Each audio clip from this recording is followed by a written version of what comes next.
You're listening to the Just Go Bike podcast. We're all about the culture of bicycling just for the fun of it.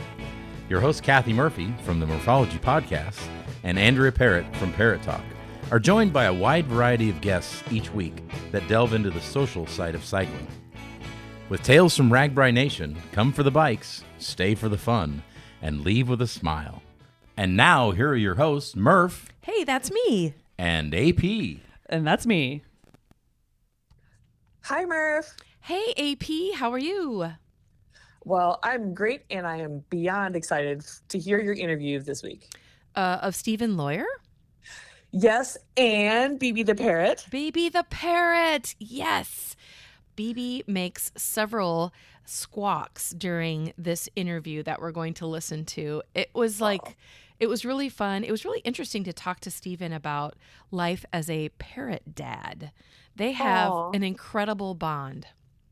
Oh, that's awesome, because to own a parrot is a huge responsibility. You have to really spend a lot of time with them because they are flock animals. So good for him for being such a good parrot dad.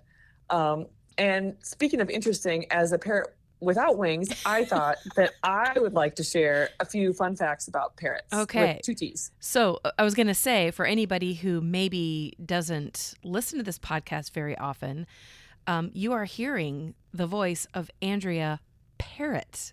And that's your that's your real name, right? That's my real name. Oh, Yep. Okay. Well, then Yep. can the first fun fact be about you or the parrots in your life?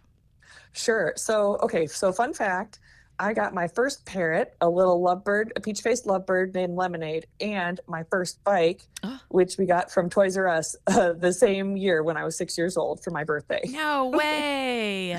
Yeah. So I had Lemonade. We got Lemonade at a garage sale, and I had Lemonade till I was 16 years old. So pretty much my whole childhood. And if you are a parrot owner, it is very irresponsible to sell a parrot at a garage sale. I was just going to say, that is incredible that somebody would sell a parrot. Yeah, my sweet bird was very lucky that we purchased it. But like I said, they take so much time. They are absolutely wonderful pets, but you really have to spend a lot of time with them, and they're quite loud. But yeah. That's partially why I'm a little bit deaf. But well, I was going to say, aren't all parrots the people loud too? No. Maybe? Well, you know what? No comment. Okay. Well, I have a fun fact about the parrot. They have acute eyesight that enables them to see colors with greater clarity than humans, which I found very interesting. Yes. Yeah, they have great eyesight, for better or for worse, because they are very loud. But did you also know that parrots have over 400 taste buds, mostly located on the roof of their mouth, and many parrots have black tongues? Oh, interesting. Yeah. So they probably 400 taste buds. I wonder how many taste buds we have as humans. Because do they good question. Yeah, do they taste more or less than we do? Interesting. Okay. Also, parrots can feel emotions. They can feel agitated, happy, or even sad. And I'm sure that you know this because you grew up with parrots, but Stephen hits on this topic in the interview a few times.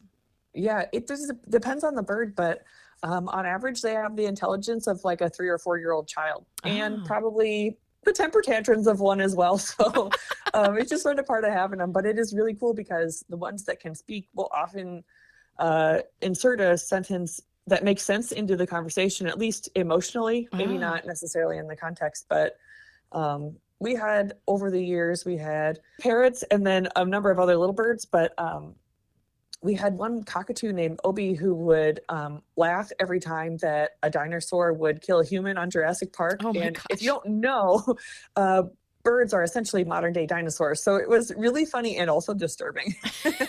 And was it a cackle or what kind of laugh was it? Yeah, well, we were foster caring for this bird, and her original owner was an older gentleman, so it was sort of like a almost like an evil laugh. Yeah, Oh it my was God, awesome. that's awesome. And then she'd imitate the woman that she lived with and say, "Aloha." So it was so cute. It was just a joy to have parrots, but like I said, it's such a time commitment. Once we were done fostering that bird, and when the other ones passed on, super sad that they were had to pass on. Yeah. We never got any more birds because you really have to be there for them, like Steven's there for BB. Yeah, yeah. Yeah, I would love to have experienced biking with a bird. That would have been so awesome. But one of the best fun facts about BB the Parrot is that this bird does RAGBRAI. Oh my gosh, it's so true. And both of us, me and you, separately and together, were lucky enough to see BB along the route, riding on Steven's shoulder, and even taking flight. Yes, and even taking a selfie with yours truly. That's So right. I cute. think I actually made it into a video for you, Yes. if I remember right. Yep. And it's an interesting story he's going to tell us about, because I think maybe one year he put a little teeny harness on BB to make sure that BB didn't stray too far, I guess.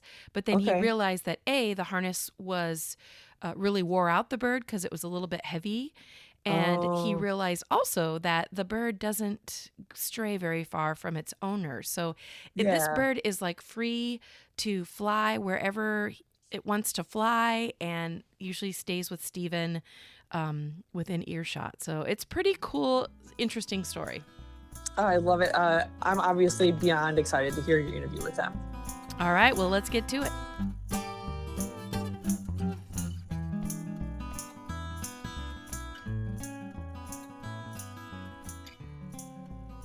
All right, I would like to do actually, we just heard a very warm welcome to Steve and BB the Parrot. Hey, thank you very much for having us. Yeah, and it's very appropriate that BB must know that he is being recorded for a podcast, because here he is squawking in. Well, when I'm talking, he wants to join the conversation, and if there's more than one person talking, then he really wants to be in the conversation. So, yep, in fact, he might join in enough that we will ask him to go sit on his jar of candied pecans and eat one of those so we can have some quiet. Perfect. Well, I feel bad. I have actually met you a couple of times on RAGBRAI, but the entire focus was on the parrot. So I feel like I know your bird better than I know you. And I'm going to very guess. good. Yeah, I'm going to guess there are hundreds, if not thousands, of cyclists who can say the same thing, that they've met BB the bird and they maybe met Steve. They don't remember you. So I'm sorry about that. No, that's perfectly okay. You know, when I'm writing on RAGBRAI, people will call out to BB by name, and I sort of enjoy my anonymity in that process. Good. Well, before we get into talking about life with a parrot, will you tell the listeners where you live and maybe what cycling is like there? You bet. I live south of Des Moines, Iowa, about 30 miles, very small town. I don't even live in the town, but a very small town of New Virginia, Iowa is my postal code. Most people, if they even recognize that name, they see it as a freeway exit on Interstate 35 going south of Des Moines towards Kansas City. But I live out in the country where with my 3 kids, our horse, our 2 cats, and BB. Nice. And I don't really bike on the highways out here just for safety reasons, but the Great Western Trail is not too far away. That's a trail that I can go to bike, and then I take my bike and hit trails. Of course, Iowa has I think the best trail network in the country. So I'm gradually trying to bike almost every trail that there is in Iowa, usually with BB. Oh, that's amazing. And I guess if listeners are from the Des Moines area, if they've ever been to the music festival, I think it's called Hinterland, that's probably near where you live, right? Yes, it is. So I'm 2 exits south of St. Charles exit, which is where Hinterland is. That's correct. So you're headed down my way, but you still haven't gone far enough if you've gone to Hinterland. Well, and at the time of this recording, you and I are both battling some blizzard-like weather outside. It is cold, and I am working from home today and conversing with you from home, but we're all snuggled in. BB was actually outside flying yesterday. He'll go out in the cold, but today I'm not going to let him out, not in the blizzard. Right. Okay, well let's get into the star of this podcast, Bebe the Parrot. First off, like, who is Bebe? So Bebe is a white-winged parrot or white-winged parakeet. I think he prefers to be called a parrot, just because rather than the diminutive term parakeet. He's small for a parrot or big for a parakeet. He's about 6 inches, maybe 7 inches from the tip of his tail feather to his beak. So big if you were to call him a parakeet, but small for a parrot. He's what are commonly called pocket parrots for his size. Oh, okay. But his actual breed is a white-winged parakeet. And that name comes from the fact that even though he's predominantly green when his wings are folded in, when he spreads his wing, he has a beautiful yellow, then a large segment of white, and then his wingtip feathers end in a blue and even a sort of an aqua, sort of a teal. Just absolutely gorgeous when his wings are out in flight. Wow. So when I think of the word parrot, well, two things come to mind. Of course, AP, who is the co-host of the Just Go Bike podcast, her last name is Parrot. So if you guys could have a photo of Bebe. I have a photo of Bebe with Andrea. Oh, good. I do too. Yes. That I took. Maybe we sent it to you, but yeah, I do have that. And if you listeners knew how many edits we have of Andrea Parrot squawking like a parrot that we end up editing out of the podcast, you would almost think that it was Bebe in the background. But anyway, the other thing that comes to mind with parrots is the ones that talk. And I don't know if that's exclusive to a certain breed of parrot, but will you speak to that and let us know what Bebe knows how to say? Yeah, so Bebe's breed are not known for being great talkers. He does talk somewhat. Of course, you heard him squawk. Yep. What you're hearing when he squawks is actually his flock call. It's the call that they do when they're communicating with other birds of their flock. And one of the things that I think is so appealing about Bebe specifically is that birds will define who is in their flock and who's not. And so you'll hear tell, or you maybe even have had your own experience of somebody that has a parrot that's very friendly with its owner, or maybe very friendly with the people in its household, but is aggressive and mean towards everybody else. And that can be true of any exotic birds. And the reason for that is that the bird has defined its flock in those circumstances to be its owner or the people in its house, and everybody else are enemy birds. They're of a different breed, the other people are, and that's why they're aggressive. Bebe was so socialized from the moment he came to me as a fledgling. I took him out everywhere and socialized him with everybody, that he has defined his flock to be the entire human race, all human beings. And so that's why he's friendly to everybody. That's also why he does his flock call when he's in a crowd. And so when you've seen him on RAGBRAI, I'm sure he was making that squawk because he hears all of us talking. He hears all of us making noise and playing music. And to him, he's happy as can be. When we would go on RAGBRAI, when we go to a meat town, into the square where it's shoulder to shoulder people, many birds would be absolutely nervous as could be, would be freaked out. Bebe is happy, relaxed, preening himself and doing his flock call, because for him it's the equivalent of being when you see 500 birds of the same species in a tree and they're all squawking each other happily. Yeah. When Bebe's in a crowd of people, he's among his peeps. He's with his people. And he probably knows he's RAGBRAI famous. So he's like, hello, all of my fans. Oh yeah. He is known. And I'll be riding along on RAGBRAI, and people will call out and they'll say Bebe. So yeah, they don't know me, but they know him. Right.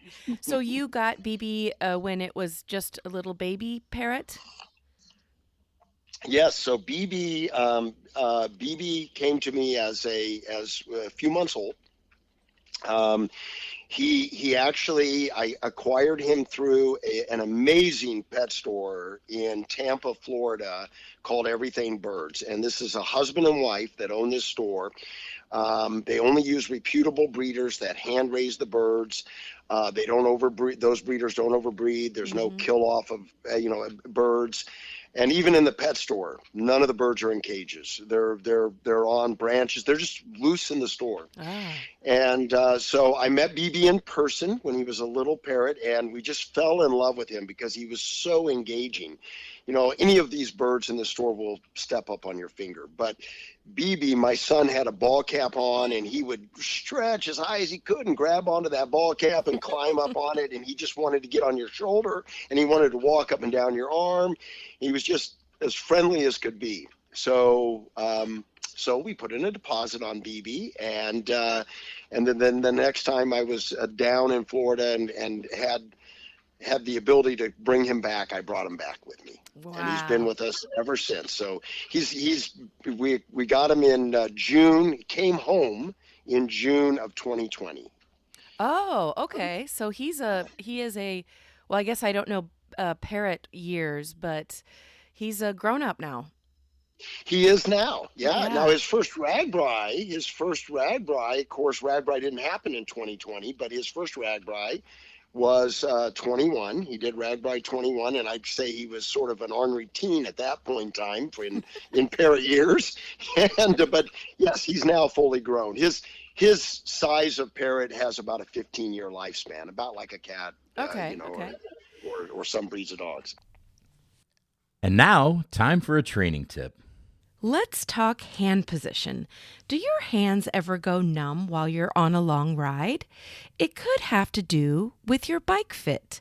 Your saddle height, handlebar reach, and handlebar height all play a factor. Your local bike shop can help with getting your bike to fit properly. Sometimes my pinky fingers will go numb on a long ride or multiple days of long rides. And along with a proper bike fit, here are a few tips that might help you with your hand and body position. Many cyclists unknowingly hold tension in their hands that can lead to discomfort. In addition to the bike fit, as I mentioned, something that could help with discomfort would be to get handlebar tape that is well padded, giving you additional cushioning. You could also invest in a pair of gloves that can absorb vibrations and reduce pressure. When you're out on the bike, hold your handlebars with a relaxed grip. Firm enough, of course, to maintain control of your bike, but not so tight that it causes tension. Also, take note of your wrist placement. Make sure those wrists are straight. As you are riding, be sure to check hand positions frequently to eliminate pressure in one spot. I often give a good stretch to each of my hands while on a long ride. Now, along with your hand placement, check to make sure your elbows have a slight bend and that they're not locked. Also, keep those shoulders relaxed and down. It's a lot to think about, but if you get into the habit of doing a body scan while biking, making an effort to check all the little things like, is my face in a tight grimace? Are my shoulders scrunched up? Do I have a death grip on the handlebars? Or am I nice and relaxed? You can eliminate some of those pesky strains and pains by staying mindful of your hand and body position. Hopefully, it will enhance your cycling experience with comfort, less fatigue, and an overall more enjoyable experience. Now, back to the show. So you have to, I don't know if you can think back to, you're raising Bebe and he's very welcome. He welcomes the attention. He's great in the house. At what point did you think, I'm going to try and go for a bike ride with Bebe and see what happens? Or how did that play out? Well, cycling's a big part of my life. Besides being a cyclist myself, my first RAGBRAI was RAGBRAI 16, which is sort of giving away my age a bit. And I've ridden almost all the ones in between. So I couldn't envision doing RAGBRAI without him along because he and I are together almost 24/7. I will confess, BB sleeps at night under the sheets on my chest. No so way. I am with BB. Yeah, oh yes, yeah. And you can ask any questions about that you want. We will keep it G-rated. But he sleeps on my chest under the sheets, and so he's with me all of the time. And so I couldn't imagine going on RAGBRAI without him. I'm actually an indoor cycling instructor for both our wellness center in Indianola and for the YMCA in downtown Des Moines. Oh. And he's even come and co-taught cycling classes with me. So I couldn't imagine riding without him. He came to me clipped. So, one of the ways they train a young bird to be finger friendly and to not just try to fly away is they clip their wings. And, a lot of people keep their birds clipped throughout the life of the bird, right? That's a big debate among bird owners, or a big decision is, are you going to keep your bird clipped, or are you going to let them become flighted? Because the feathers don't heal, but they will molt, and they'll lose the feathers, and they'll grow new ones in that aren't clipped. Oh, okay. And so if you don't continually clip the feathers, after about a year, the bird will have replaced all those feathers and will be able to fly.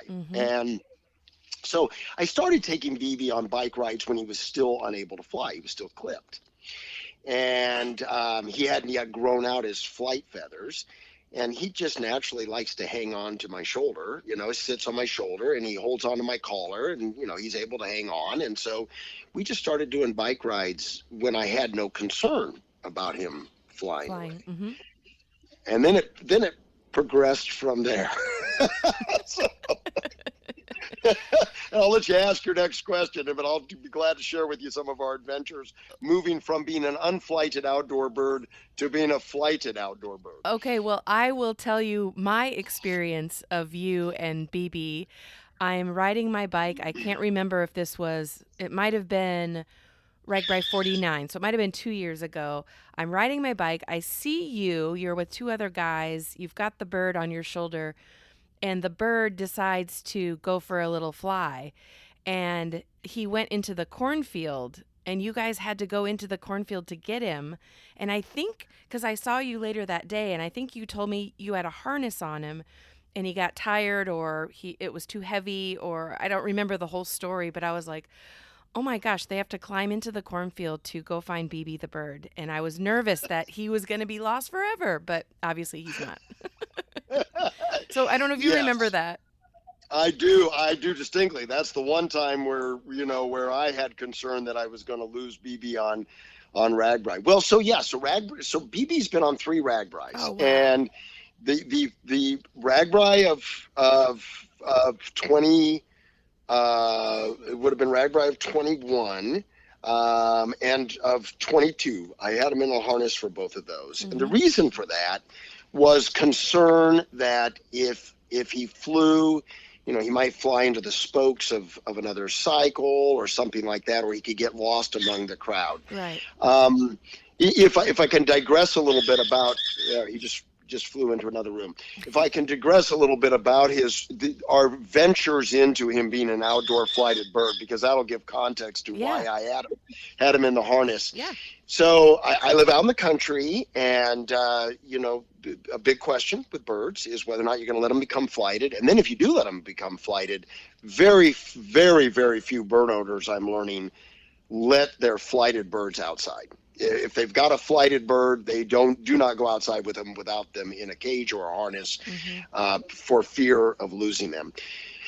BB became flighted, and initially inside the house, and I trained him to come to me when I call, and of course I'm his buddy, I'm his safety net. He feels safe on my shoulder, and I'm also his person who feeds them, and right. we have a bond.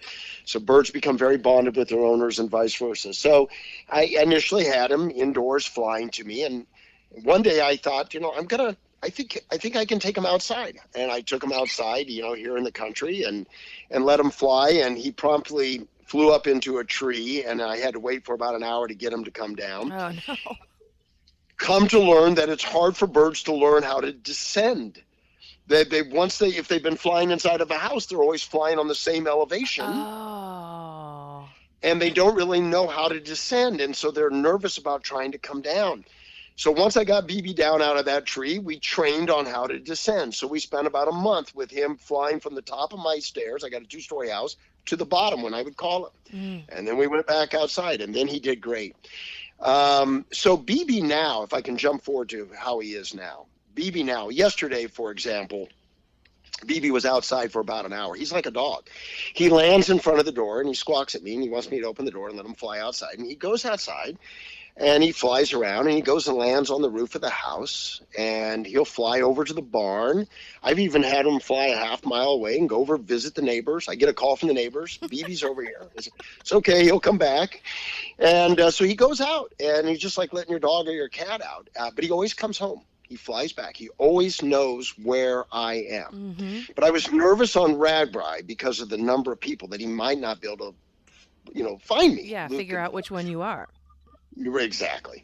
So, right. So I bought a harness for him. They make harnesses that they can fly in. And I modified the harness so it was detachable so that I had a little clip on it. But the harness is pretty heavy on BB. So the experience that you had was, I think you're right. I think that was 22 was when that one happened. And I had stopped to let him fly because he had flown once or twice in the harness, but it sort of weighs him down, throws his balance off, and he took off out over a cornfield and he got tired.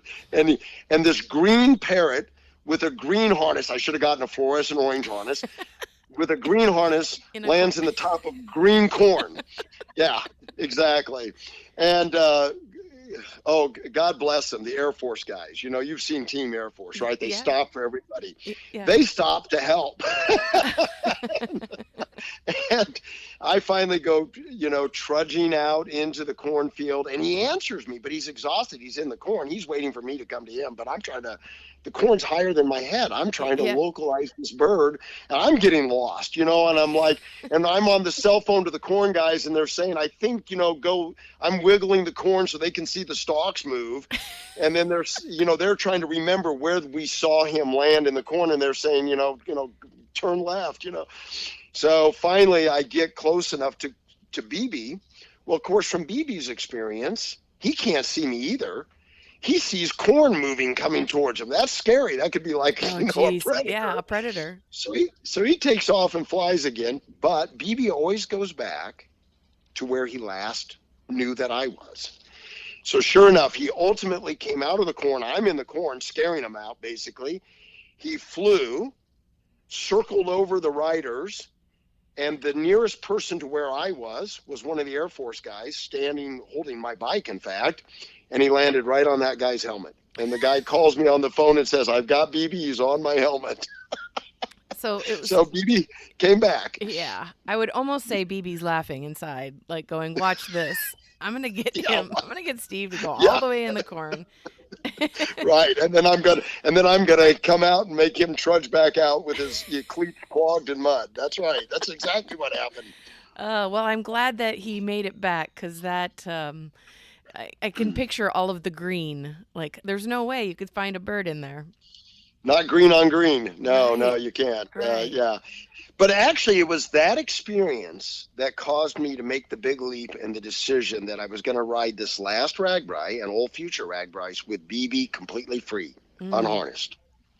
And so now when we ride together, he's on my shoulder and he can fly whenever he wants. And he always finds me. He knows where I am. Now, that's not to say he won't land on other people, because all humans are his friend. Yep. Everybody's a part of his flock, but he keeps track of where I am. And so the only thing I have to do is when he does fly, he generally doesn't fly when we're riding. He just hangs on for the ride. And you know what? I think it's hilarious. I think that when we're riding, especially if we're going downhill and we got some speed, to him, it's us flying together. Aw, yeah. It's him getting to fly with his owner, because, the wind's going past our face. And you know how when you get going fast, you'll sort of tuck, you'll tuck down on your bike, you'll lean forward, you lean into the wind, you get aerodynamic, you face, you're trying to look out the top of your head at the road, and you're aerodynamic. I'll be that way, and I'll look over at BB, and he's on my shoulder, and he's got his head pointed, in the direction that we're going, and he'll look at me and I'll look at him. And it's if a bird could smile, they got a beak, they can't. But Right. I in my mind, I envision that he's just happy as can be. I think he is, because we're flying together, we're side by side, and we're zooming along together. So he generally does not fly when we're riding. I only had him fly twice this last RAGBRAI while we were moving. One time was he fell asleep and fell off my shoulder. Oh. I could see him nodding off. It was early morning, and I could see him in my mirror. He was on the side where my mirror on my helmet is mounted, and I could see him dozing off, and sure enough, he fell off. And of course, it immediately woke him up, so he didn't hit the pavement, and he flew, and he just circled around behind me. I never stopped, and he just came in and landed on the other shoulder.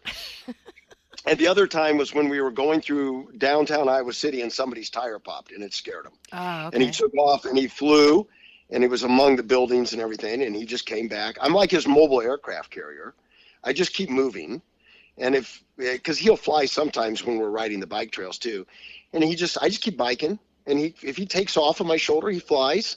And then he comes in from behind, just like a F-18 fighter jet coming in on the aircraft. I'm his mobile aircraft carrier. He's the aircraft, and he lands on my shoulder. And I was going to But he will. Oh, go ahead. Yeah, I'm sorry. Go ahead. Well, I was just going to say, does he usually is your shoulder his place when you're biking, or is he kind of maybe on your helmet, on your handlebars? Oh no, always on my shoulder. Oh, and in okay. fact, what he does is, and it's sort of cute, he hangs on to actually help him have even a better grip, is whichever foot is closer to my neck. Like if he's on my right shoulder, he'll take his left foot and he'll clamp it on my collar. Okay. So he's got a good hold on my collar, and then the other foot's there, and then we just ride along together. He does most of his flying on RAGBRAI when we stop. So we'll stop at like a lemonade stand, farm kid lemonade stand or something. And I remember one occasion this last time, and it was so fun to watch. I caught a little bit of it. He did it twice, and I caught a little bit of it on video, and Bebe and I posted it on Bebe's Facebook page. But he took off. We're at the lemonade stand, and he takes off. He'll just take off when he wants to. He takes off to do a fly because he likes to stretch his wings. Mm-hmm. And he flies the solid wall of cyclists are going by. We're up on this farm driveway, and there's a lemonade stand and, Gatorade and bananas and whatever. And the solid wall of cyclists are going by. It's morning, so it's still pretty thick pack going by. He takes off and he starts flying the direction the bikes are going, right over the shoulder and below handlebar height, flying right along with the cyclists. Oh, really? And and then he cuts from one side of the road to the other, handlebar height. He weaves through the cyclists. Now, birds have amazing reaction time. I mean, to him, they're all going in slow motion, so he doesn't hit anybody. He just weaves through the cyclists. Then he pops up on the far side of the road, and he goes about 200-300 yards down. I mean, he almost goes out of sight. And then he comes over the head of the cyclists, just above their helmet height, right down the center of the riders, going opposite their direction of travel, and heads all the way down to several hundred yards past me upstream on the cyclist. And while he's doing it, again, as you were saying, Bebe's known on RAGBRAI. Multiple cyclists were calling out, going, "Bebe, that's Bebe!" Yeah. And he flew all the way up, and then he turns around and he comes back and lands on my shoulder. And and the crowd erupts and cheers. Of course, they're cheering for him. I raise my hands like I'm the star, and Bebe's the star. Nobody knows who I am. Well, and that's actually segues into my next question is, what's it like doing RAGBRAI with Bebe? Because you have to be a social man, because you probably can't go more than 5 steps without having somebody interact with you about the bird. Yeah, so I'm a relatively strong rider, and so here's what I've figured out, and this is what I do. So I pass many more people than I get passed by. I'm not trying to brag, but I'm a relatively strong rider, and that actually works out well, because first of all, when Bebe's on my shoulder, you'd be amazed. only about 1 out of 20 people even notice him while you're riding. Ah, okay. And so I'll pass, and what will happen is they'll notice him because he'll occasionally squawk. And when he squawks, they're suddenly looking around for where is it, and then they'll spot him on me. And, they'll say, is that a real bird on your shoulder? A lot of people think it's a stuffed parrot, right? And I go, oh, no, he's real. And I can take him off and put him on my finger so they can see him on my finger and stuff. And so, but those conversations can happen while we're riding. And usually if I'm, I'll have sometimes where somebody will ride up next to me, a lot of photos taken, right? Somebody will ride up and say, can I take a photo of you, while we're still riding? I'll slow down and, we'll get the photos, but at least we're moving for those. Where I have to budget a lot of time is when you hit town. Right. When the moment I get off my bike in town, which you have to do, right? I mean, you have to walk through towns anyway. And I wouldn't bring Bebe on the ride if I weren't willing to share him with everyone, right? I wouldn't bring him. Right. So when we get to town, we get off the bike, and at that point, I cannot get through a town in less than an hour. Yeah. I mean, he gives about 200 selfies per town. He'll stand on people's shoulders. He poses. He knows to turn his good side to the camera. I mean, he knows that his picture's being taken. He's a ham. And so we stop, and everybody wants to hold him and pet him and get their picture with him, and we're glad to do it. Oh, yeah. I have several pictures with Bebe. And like we mentioned earlier, Andrea Parrott has pictures with Bebe as well. So, and I know we're not the only ones, but do you find any, I mean, I know of 2 incidents because you've told me or posted about it, but any worries with like such a tiny little bird and all of these people? Oh, well, so my big worry is not so much him getting hurt on the ride. And actually, I feel pretty safe with him on the ride because the big threat to Bebe and being outdoors is hawks. Yeah. Bebe has been twice, and I've seen it happen both times, he's been chased by hawks probably a dozen times, and normally he can evade them. I don't know if you've ever tried to chase a cat. Don't ask me why I've tried to chase a cat. I won't go into that story. But if you've ever tried to chase a cat, you can outrun a cat, but a cat can turn on a dime. Yeah. And that's Bebe being chased by a hawk. I swear, all birds have great color vision. And so I swear the hawks are out there flying around trying to pick which bird they're going to catch to eat next. And they're looking and they're going gray bird, brown bird, gray bird, black bird, green bird. Must be a delicacy because Bebe is a hawk magnet. And so the birds with these hawks will come after him, but he can turn on a dime and they can't. So I've watched multiple chase scenes with Bebe and hawks. The problem is if they get Bebe in sort of a confined area where he can't turn, then they can catch him. And he's twice been caught, once when he was flying between 2 houses in Waukee. It seems like West Des Moines, Waukee are the bad areas to be with Bebe. And another when he was flying outside of a commercial building and he was sort of in the V of the building. And twice Bebe has been caught in flight by a hawk, where the hawk swoops down, snatches him in its talons, and starts to fly away with him. And both times, I thought that was the last I was ever going to see it. Well, I was going to say, I am very thankful, but also amazed that you're telling these stories and Bebe's still here. Yes. So Bebe is what's called a hook-billed beak. He has what's called a hook-billed beak. And if you look at parrots, they have that beak that hooks over and it's got that very sharp point on it. It's what a hawk has too. It's what an eagle has. Mm-hmm. It's what a falcon has. All right. And hookbills, I mean, bigger parrots have been known to amputate people's fingers if they bite aggressively. A Bebe, when he gives me kisses, he does it very gently, but he could pierce my lip for me if he wanted to. Mm-hmm. So he's got a very sharp bite. That's what the hawk has, and that's what it uses to kill a bird that it catches. It, catches it in the talons, lands in a tree, and bites and kills its prey.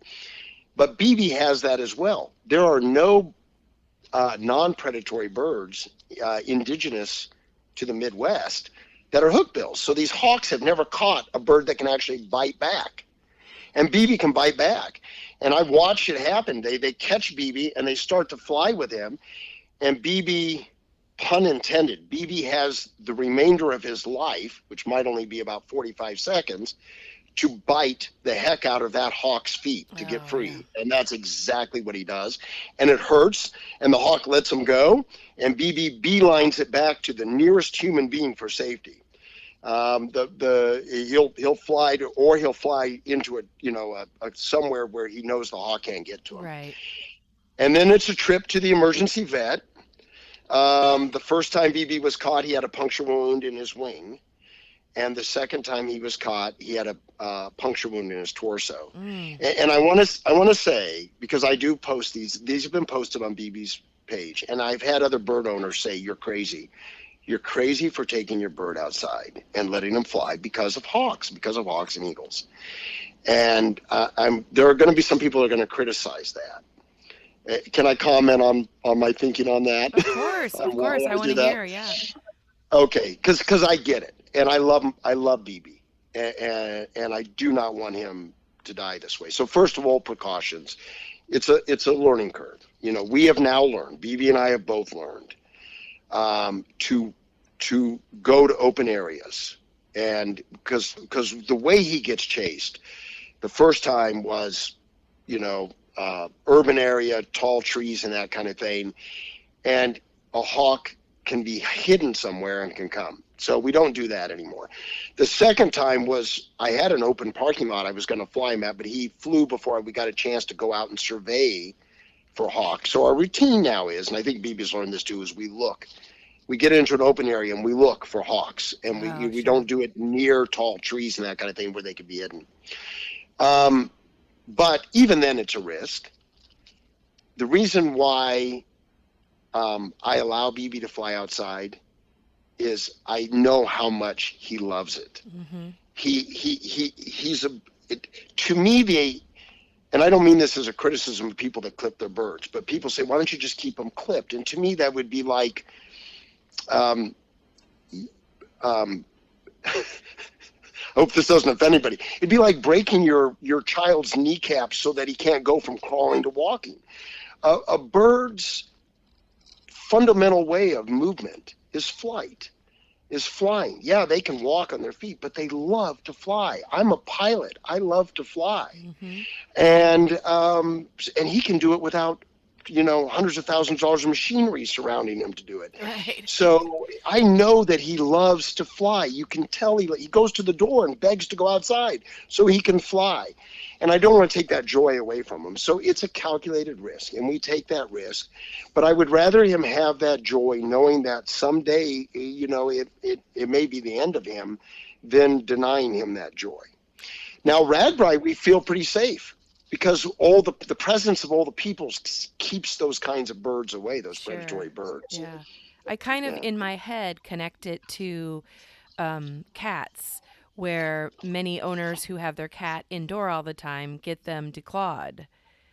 So, and then there are also people that let their cats go outside, so they can still climb trees and all that good stuff. So, I get it.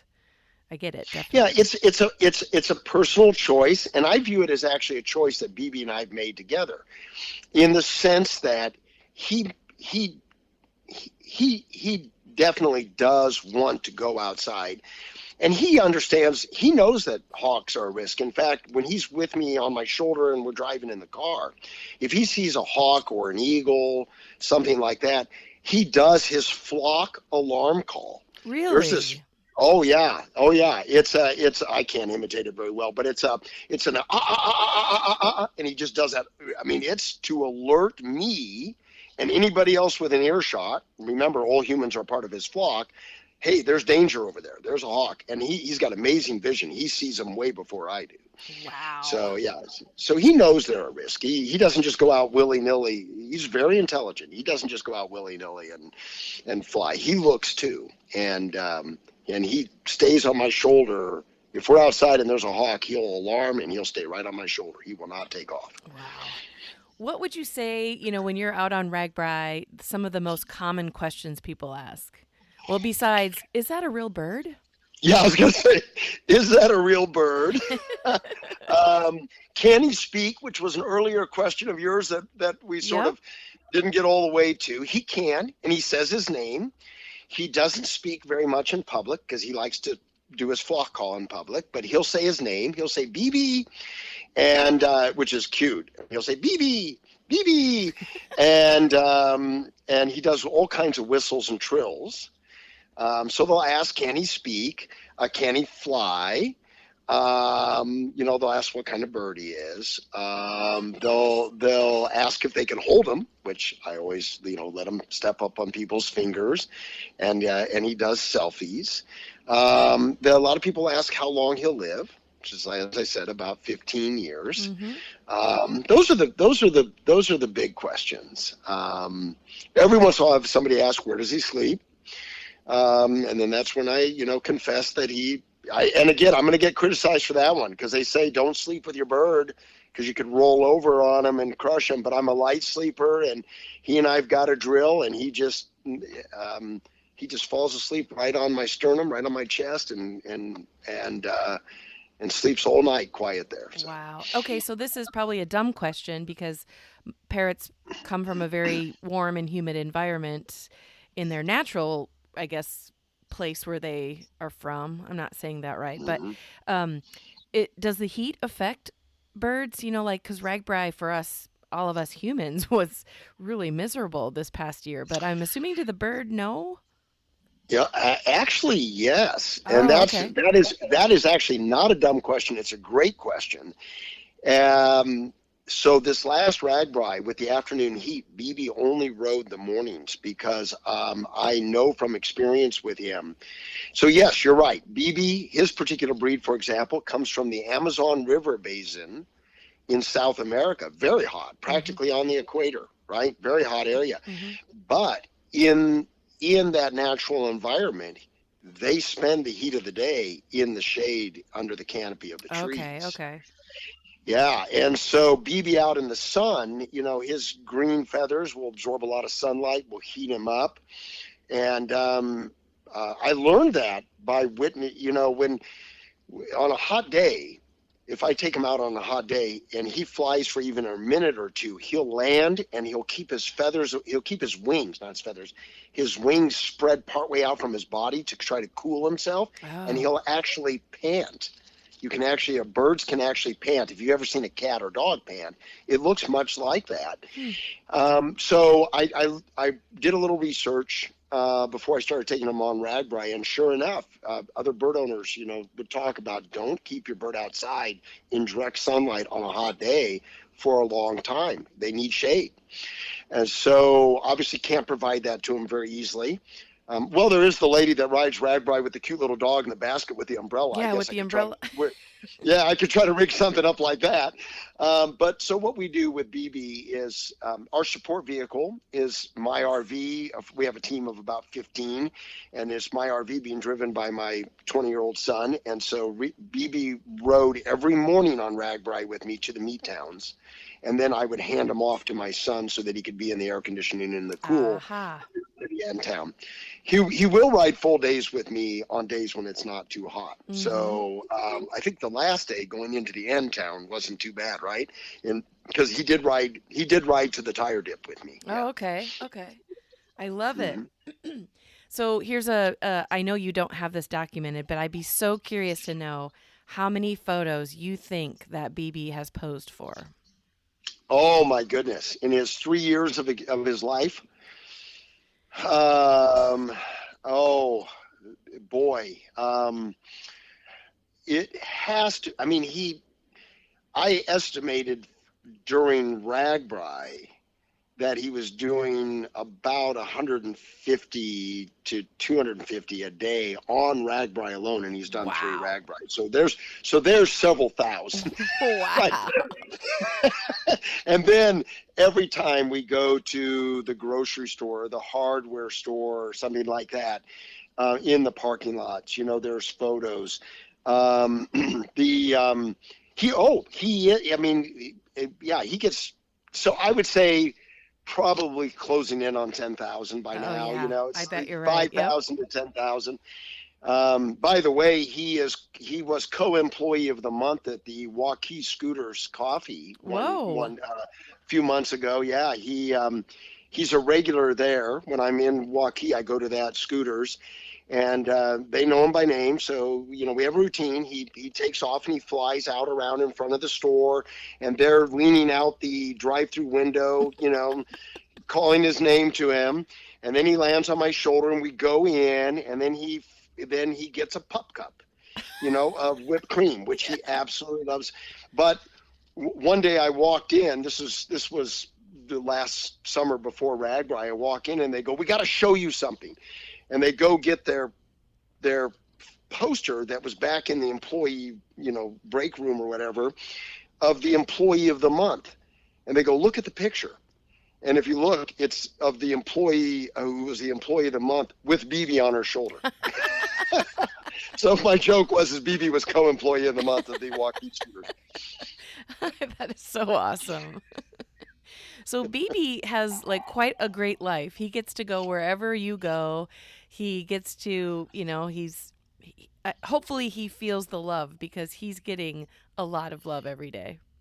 Yeah, he soaks it up. He does. Like I said earlier, he's a bit of a ham for it. He loves everybody, and he's so good with kids. You know, I mean, he can bite and draw blood, and he never does with anybody. The only person he's ever bit and drawn blood on is me, when I really upset him a few times. You know, he'll let you know if you're making him mad. But with anybody that I introduce him to, particularly kids, I think, I mean, he recognizes that he needs to be gentle with them. Oh, wow. So he'll let them pet him. He'll stand on their finger. He'll pose for selfies. Even when I'm getting tired of it, he lets me, you know, keep putting them on the next kid's shoulder. He's like, "I got this." Yeah, if you got 20 kids standing there, you know, and you put them on one kid's shoulder for a selfie, you got to do all 20. Well, I'm assuming that Bebe and you will be back for RAGBRAI again in 2024? Yeah, absolutely. You know, assuming we're both still around, assuming a hawk doesn't get Bebe, that would be a sad day, wouldn't it? But assuming a hawk doesn't get Bebe, or I don't get run over by a motorist, we're planning to be there next RAGBRAI. Our team is Team Inferno, so if people are looking to spot us, we have these bright yellow jerseys that have accents of like flames coming up them, which has a history itself. Going out to RAGBRAI in 2012, our RV at the time caught fire on the way out to RAGBRAI and burned up, and so we redubbed the Team Inferno. And so we're easy to spot, and I think actually that because birds see color so well, I think that bright yellow jersey it gives me some confidence that Bebe can find me too. Yeah. When he flies, I'm easy to spot. Yeah. Will you tell the listeners Bebe's Facebook page before we go? Yeah, absolutely. So it's just facebook.com/Bebe, and that's spelled BEBE. And then the word bird, BIRD, and then parrot, PARROT, all one word, Bebe Bird Parrot. And his Instagram page is the same as well. But most of his stuff is actually on Facebook. So yeah, www.facebook.com/Bebe, BEBE, bird, BIRD, parrot, and you'll find him. And there's in fact, if you scroll back, you'll find a video of him.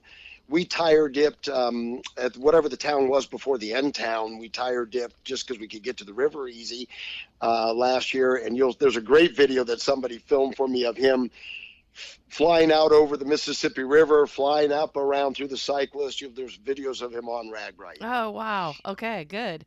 Well, I'm going to check that out. Thank you so much for having us, and we hope to see you on the ride. And please, I need to put now a face to a voice, so please find me on the next RAGBRAI and reintroduce yourself, would you? Sounds good. Thank you so much, Steve, and looking forward to seeing you and Bebe in July. Thank you.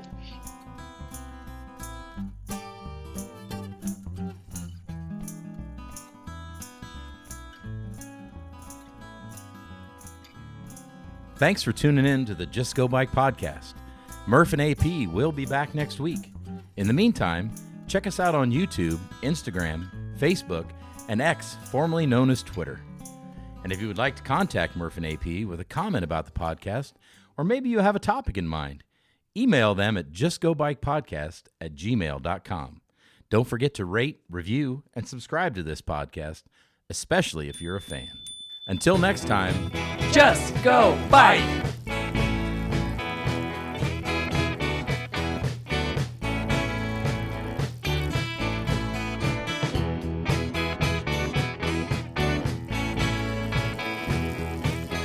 Theme song by Ryan Steer, logo by Suzanne Milosevic, produced by Kathy Murphy, social media by Andrea Parrott, intro by Pumpkin. Until next time, just go bike.